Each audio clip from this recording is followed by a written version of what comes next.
안녕하세요. 2025학년도 6월 모의평가 생명과학원의 총평과 해설을 맡은 리얼 멘토 현원석입니다.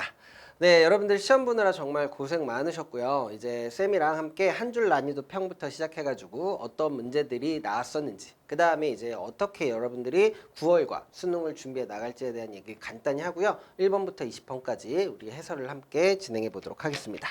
자, 먼저 쌤이 준비한 한 줄 난이도라는 것은요, 바로 이겁니다. 4단원의 난이도, 예상된 난이도였습니다. 그러니까 여러분들이 4단원은 어려울 거야 라고 생각했는데 이제 적당히 시간을 소요하는 문제도 있었지만 그래도 우리가 어느 정도 예상한 난이도였습니다.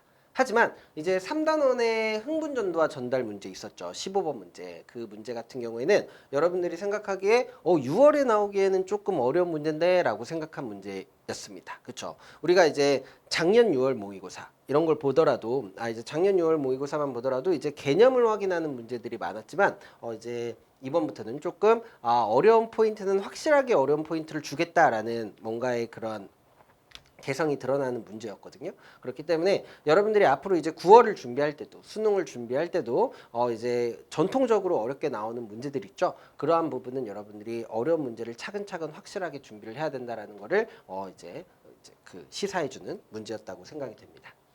자, 그럼 7줄 문항을 분석 한번 해보도록 할게요. 우선 1, 2, 3, 4, 5단원에서 보통 두 문제, 한 문제, 8문제, 6문제, 3문제 나오거나 이번처럼 두 문제, 두 문제, 7문제, 6문제, 3문제 나오는 게 보통입니다. 그래서 9월이나 수능 때도 이 정도의 기조를 나타낼 것이다 라는 걸 우리가 생각해 볼 수가 있고, 뭐 1단원하고 2단원 문제는 항상 나오던 문제들이 나오고 있어요. 그리고 이제 3단원 같은 문제에서도 뭐 항체 그림이 나왔다라는 거 조금 특이하지만 뭐 너무나 쉬운 문제였고, 그 다음에 근수축하고 흥분 전도와 전달에서 난이도로 따져보자면 흥분 전도와 전달이 훨씬 더 난이도가 높았다. 그리고 4단원의 문제 같은 경우에서도요.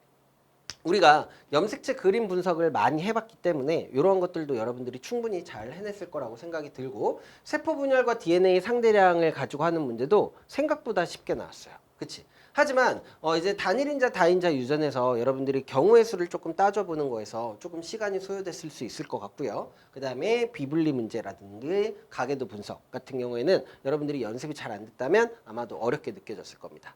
하지만 쌤이 아까 한 줄 난이도에서도 얘기했지만 수능에 비한다면 평이한 이제 평이한 정도의 난이도로 4단원이 나왔기 때문에 여러분들이 이제 6월 같은 그 기조로 수능이 나온다면 되게 해야 될 일이거든요, 사실. 그래서 쌤은 앞으로 이제 여러분들이 어떻게 공부를 해 나갔으면 좋겠냐면, 어려운 문제는 확실히 어렵게 나오고 쉬운 문제는 확실히 쉽게 나온다라는 거가 이제 그 평가원의 기조일 수 있어요. 그러니까 어려운 문제들, 우리가 흔히 말하는 고난이도, 초고난이도의 문제들은 하루하루 꾸준히 공부하면서 이제 9월까지 매번 반복적으로 연습하셔야 됩니다. 틀렸던 문제 다시 한번 풀어보는 시간이 분명히 필요해요.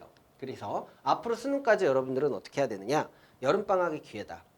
9월 모평을 수능처럼 생각하고 준비를 하셔야 됩니다. 그래서 뭔가 우리가 내신 시험을 볼 때 벼락치기 하잖아요. 그것과 비슷하게 9월 모평도 여름방학의 시험 기간이야 라고 생각하시고 정말 열심히 준비를 하셔야 됩니다. 여러분들 이제 여름방학 끝나고 바로 몇 주 있다가 바로 9월 모의평가를 보게 되거든요. 그쵸? 자, 그래서 꼭 여름방학 때 어려운 문제들부터 시작해서 그 개념에서 틀린 문제들이 있다면 그런 것까지도 꼼꼼하게 체크를 하셔야 됩니다. 그리고 정해진 양을 꾸준히 수능까지 가져간다라고 생각하세요. 이제부터 지금 선생님이랑 이 해설 강의를 듣고 쌤이 이제 전략을 말씀드렸잖아요.